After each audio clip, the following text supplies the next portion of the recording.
Hello YouTube and welcome to episode 20 of the Road to Glory with Cercle Brugge. It is the start of episode 6, season 6, and we are also live on Twitch. So if you haven't joined the community on Twitch, make sure you follow us at Paulie29 on Twitch to catch all the action live. So I know we've played Brugge recently, and obviously we beat them in the Cup recently, and hopefully we can keep that form going. Our form in pre-season has been interesting. We played Arsenal in a friendly where we lost 1-0. We only had one shot on target. We had 55% possession, but we did dominate large periods of this game, and you can have a look at the formation here. I have changed it up. There wouldn't be a poorly save without changing things up. So I've gone the 4-3-1-2 narrow because we are playing quite well in it, although the results don't show that. Against VVV, Venlo, we won 3-0 and dominated this game, completely deserved our win. We then played Fortuna Sittard, where we conceded a penalty. It was their only shot on target, absolutely dominated, 56% possession, played really, really well. The only game we didn't play fantastic in was against Brentford. I was expecting one performance to not be fantastic. Brentford were a good side. They must have just come down from the Premier League, I reckon, as well. So let's go look at their history. They were in the Premier League. They came first the year before, came down. Where they get relegated in 19th. So they're a Premier League-ish, top tier Premier League side. What's Ivan Toney? He looks pretty good, actually, but 12 mil, 29 years old, a bit old. So they were a Premier League team, so I expected them to be good with the money that they had. But for today, we are taking on Club Brugge, and hopefully very soon we'll have our Europa League playoff draw, which will be in the next episode.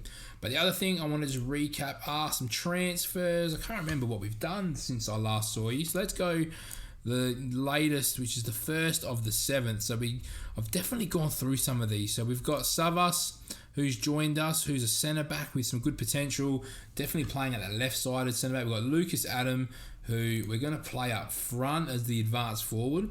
And other than his passing, he looks really good. Good work rate, great technique, good determination, good flair, good pace, good stamina, good agility, good acceleration, fantastic dribbling, good finishing, and a great first touch. We've got Jan Haman, who's going to come in and probably play this Carrillo role for us. Looks quite good. We're just going to get that off the ball up a little bit.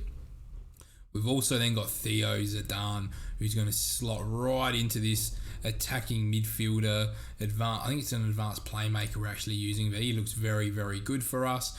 And then we've got a few other guys. We've got Ryan Kruzner, who I've got to try and find the spot for him. It's probably a Mazzala. I think, have we got him in the 21s? I think we do, don't we? Let's move him to the senior squad. But let's make him available for the 21s just to start with. I think as a Mazzala on support, though, he looks absolutely fantastic. Just needs a bit of composure, bit of vision, but he's only 20 years old. Plenty of time to develop, but he was a free transfer.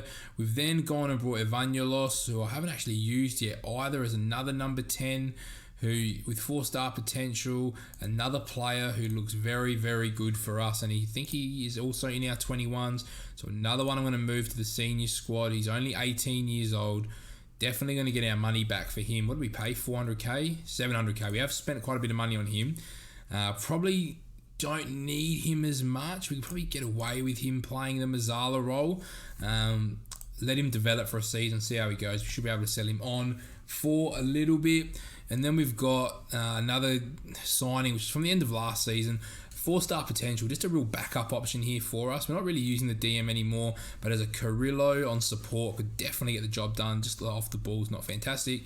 Gil's back on another loan. We've also got Leandro da Silva Lopez, who was with us in the first season. He's going to play the complete wing back on attack role for us as a backup option, so no issues there. And then we've got a Ukrainian attacking midfielder, Dmytro Dubchak, who looks brilliant. So the potential's not there, but the stats are there, and that's what I care the most about. As an advanced playmaker on support, looks very, very good. So I'm very happy with that. On the way out, though, we're going to go by highest value. So Isaac has left us. He's gone to Cagliari. Cashed in on him for 9 mil. Vitinho's gone. Didn't really get much game time. And then we've gone and lost Bianconeri and Tesic. So 2 right backs that weren't really getting in the team. And then we've loaned out Tin. See if he can develop pretty well as an advanced forward. Needs to work on that passing, that work rate, anticipation. If he can get those up to at least 11s and 12s, then he's going to be a very, very good player for us in the future. How old is he? He's 21, so we might struggle to develop those. So we are here ready to take on Brugge, and this is going to be the big test for us. So fitness wise, we look good. We've got Simmons for another season. We've got Guy and Chacon, very solid midfield. So let's just have a quick look at Chacon as a Carrillo on support. He does look very good. I'm happy with that. With Simmons playing the DLP role, we've got Gil as the advanced playmaker on support. I'm tempted to make it Toure. We're going to put Toure in there. I'm going to trust him. He's trying to learn that position. The only way he's going to learn it is by actually playing it. And then we've got Adam and Yengi up front with Cisse, Franjic, Fox, Johnson and Chan in net. Very strong team. We've got an extended bench and with a lot of reserves that are unfortunately missing out today, but we'll probably play around with it as the season progresses. So let's get into this game. Absolutely massive game for us here. Would love another win over our rivals, because who doesn't love beating your rivals? They're going Radu, Mata, Devern, Mahel, Daubert, Akun, Kudos, Dennis, Gould, Lang and Badgie. So they're going pretty strong. A few names in there that I'm not quite sure of, but let's get into it. At the end of the day, we're playing a new system. I think it suits our play style. It also suits that we've got some really quality central midfielders, and we've also got some really quality strikers. So I thought, how am I going to get the central midfielders in with the strikers? And we didn't have the greatest quality. I should say we haven't got the best depth in the winger positions. We've got good quality in like Yengi and whatever, but I still feel like Yengi on the left versus Yengi through the middle.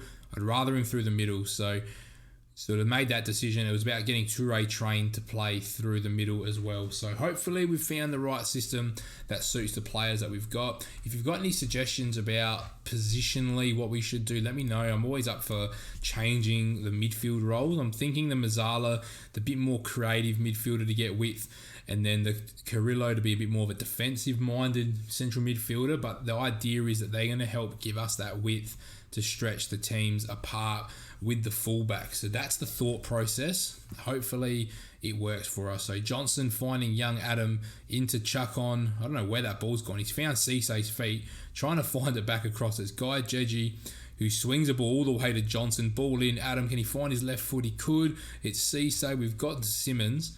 This is where we can't afford to lose the ball. Fox is a good ball player. Finds Toure, but unfortunately ends the highlight. But here we go. We've got both strikers on sort of drift wide as well. So hopefully they do use that width as we do get a corner. I think we do. Yes, we do. So I've got them on sort of, drift wider, stay wider, try and stretch the pitch a little bit, get those midfield runners in behind from underneath with the fullbacks overlapping. There should be plenty of opportunities to find space out wide in this system, as Johnson managed to boot it straight in someone's head and win us the ball back. But here we go. It's Lewis Chacon once again into Toure. Can we pick a ball to slide open this defence? We can't, and they've done well to win the ball back. Badge, one ball over the top, bang, top bins, far out. That is the way that this Bruges side can just absolutely pick you apart very quickly, and we need to find a way to stay on top, because we've played well here. That was the first chance that we've seen for Club Brugge, and it's resulted in a goal. But here we go. This is the example of the strikers really getting in the wide areas. Adam using that dribbling ability, gets on his left foot and hits it straight at Radu. So we're looking all right. I feel like we're playing well. The stats are showing we've had 53% possession. Both teams have had one shot on target. So we're looking all right so far. But Bruges have obviously had that one real clear-cut opportunity where ours have been a bit more harder to take. But here we go. It's Lane driving down this left flank. Can we stop the ball coming in? It's Dennis. And it's a good save there by Chan, who had a really good end to last season. So hopefully he can carry that momentum into this season. I'm going to try and get the boys up and about just before the end of the first half. But it looks like we're going to go in 1-0 down. So let's can we pump the fist? It's time for everyone to dig deep. I think we need to grab a goal here. We went 1-0 down last time we played Bruges and managed to win 2-1. I think the performance here is pretty good. It's just one counter-attack that Bruges were able to find some space over the top. But Cisse, who puts in a great challenge there. Can we just keep playing our football? The highlight continues for Bruges. This is either a good highlight for them or it's a counter-attack for us. It's Gould. We've blocked it at Simmons and he's hoofed it out and just relieved some pressure. So it looks like Club Brugge have started really positively in the second half. I'm going to move to attacking just to try and shift the mentality just a little bit. And here we go. It's Fox. Does not hit that pass at all. I got no idea who he was trying to play there. Dennis manages to shrug one challenge from Guy. It's Mata. Cisse does well. They've still got the ball though. I don't know how they've still got the ball. Back post. Johnson deals with it. The highlight is still alive. It's Daubert. It's Chacon. That's not a penalty. No way. Surely that goes to VAR. It hasn't even gone to VAR. The ball ended up in the stands and they've given a penalty. If they score this, that's so unjust. And they have. I don't feel we deserve to concede that there. That's not ideal. That's not fair. I don't agree with that penalty whatsoever. But, that's life sometimes. Let's go. Come on. They've had 5 shots. We've had 2 shots. Possession's pretty even. It's going to be time for us to make a move, I think. We're going to change the number 10 role. Let's get Theo involved. And that Mazzala role, let's get Herman in. And let's move him there. So there we go. There's a double change for us to try and change the momentum of this game. It's Daubert finding Lang. Here we go. This is where we've got to win the ball and then go really quick on the counter. Daubert puts a good ball through for Lang. Chance saves. Can we release quickly? We cannot. And it ends the highlight, which is a bit disappointing. So for possession, we've looked really good. Going forward, I'm surprised that we've sort of stunted a little bit.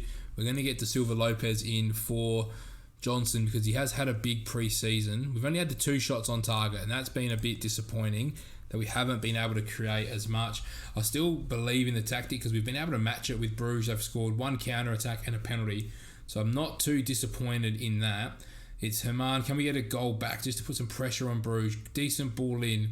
Chacon cannot get there. Can we just put a foot in? Can we stop this counter-attack? We don't want to see a big counter-attack now to make it 3-0. Supanet, who doesn't even start for them.